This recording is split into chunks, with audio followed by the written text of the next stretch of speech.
What's going on, guys, and welcome back to Forza Motorsport 6 and my World Championship. Today this is round 5 and we're going to be doing A-Class Classic Cars. This may be the final round for this, I'm not sure, but basically for this Classic Car rounds the cars have to be made from 1979 or before. We start off with the USA and the Pontiac Firebird Trans Am. Now I chose this because I didn't want to go for a Dodge Charger or something again. I mean, we've already had a modern Dodge Charger on this list.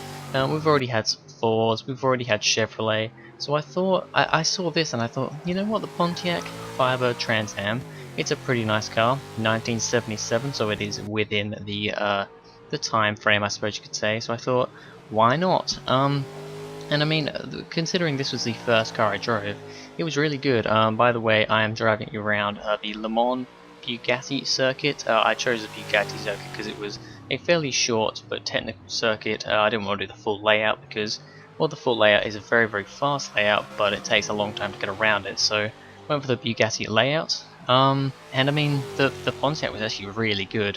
A really good handling car, something very strange for a classic muscle car, but I mean, this isn't classic in the way that your challenges in that are. It was just a great car.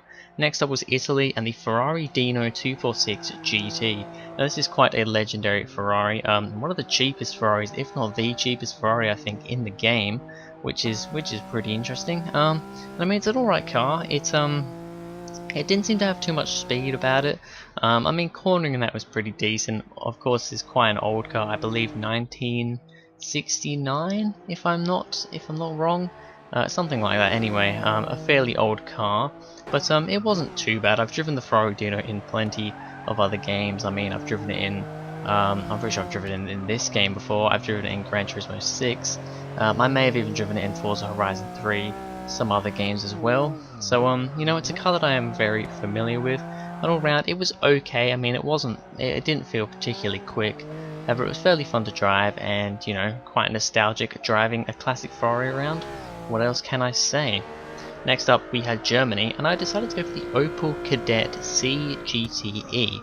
I was originally going to go for the Opel GT, but I thought, well, I've already driven the Opel GT quite a bit. I did a video on Forza Horizon 3 with the Opel GT. I started doing like a World Championship thing on there. However, I ended up stopping that, and I ended up doing it on here instead. As you can see though, this car was an absolute handful. Maybe it would have been better going for the Opel GT. However, you know, you got to mix things up. You can't just go for the thing that you know is going to be the best, because there are cars like the Pontiac and that, which I wasn't sure how they were going to go. So yeah, this car it had the smallest tyres by quite a long way. From what I remember, I think it only had 205s on the rear.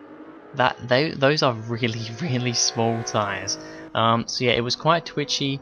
One of the probably the twitchiest car. However, there is a car coming up shortly that I think was a little harder to drive. Next up was the UK, and I went for the Jaguar E-Type S1. I didn't have much choice when it came to the UK because, I mean, yeah, they have quite a few classic cars. However, a lot of them cost a lot of money. I was tempted by the Aston Martin DB5, but you know, that car cost about 450,000 credits, and although I do have the money to buy it, I didn't feel the need to spend that much money on a vehicle for this when I could just get this, which I think costs 80,000 credits. So I went for this instead. Yes, I've already driven the Jaguar E-Type. I mean, I drove this in that Horizon 3 video, and it actually wasn't particularly good there. It felt better here. It was very quick, some pretty decent acceleration, and everything. It did feel a little bit sluggish, I will be honest, compared to some cars, especially coming from that Kadett. I mean, the acceleration on that Kadett was ridiculous. However, this was a lot nicer to drive than the Opel. However, yeah, it didn't feel like the quickest thing around the corners and really in general. Next up, we had France with the Renault Alpine A110. So obviously this track is in France, so the Renault is coming to its hometown. And what did I think of this car? Well, it wasn't great. This was actually, I believe, the only choice I had for cars for France. If I do carry on and do another round of this in the future, I'm going to struggle to find a car for France because they just don't have many cars in this game. This was the hardest car to drive. I was actually a bit confused at first when I was driving it. I thought, have I remembered to put race suspension on this car? Because I was putting race suspension on all the cars. when driving this, the body roll was ridiculous. It was just the chassis was bumping around all over the place and just rolling around. And I was like, I actually had to check after I did this run to see whether or not I remembered to put the race suspension on, and I did. So I guess the car was just a real handful to drive. And then finally we have Japan with the Nissan Skyline 2000 GTR. Yes, I couldn't do this series without having a Skyline of some sort in it, and I thought this would be the best opportunity to get one in there. Nissan Skyline 2000 GTR, pretty cool car. I mean, I'm a bigger fan of the more modern GTRs, kind of, you know, when they started the R32 onwards era, I guess the R31 as well. This was even before that, with the slightly more boxy, well, very much more boxy shape. And kind of more square light at the back rather than the circular ones that we know today. However, it's a good car. I mean, you know, what do you really, what else is there to say about it? I mean, it's a Nissan Skyline, so not really much to say there. It drove very nice. Once again, it did feel a little bit sluggish around the corners. However, it was very nice. Good acceleration, good speed, and yeah, all round the Nissan Skyline was a good car.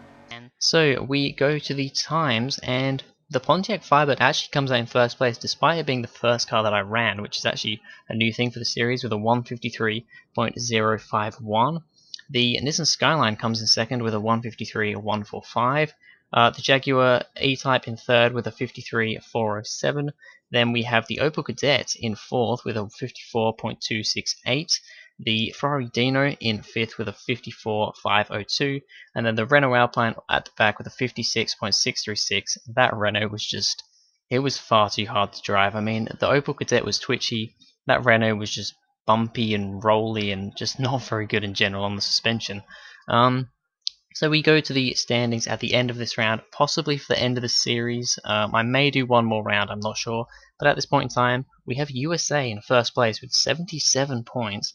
A fairly big lead in front of Italy with 60 points, then followed by Germany with 58 points, and then we have a tie for, I guess, fourth place with Japan and UK both with 56 points, and then in last place France with 48 points. Yeah, France going a little bit further behind with this one because of this rather bad round. But anyway, that is going to be it for this video, guys. Thank you very much for watching. If you enjoyed, please go ahead, like and subscribe, and I'll see you guys in the next video.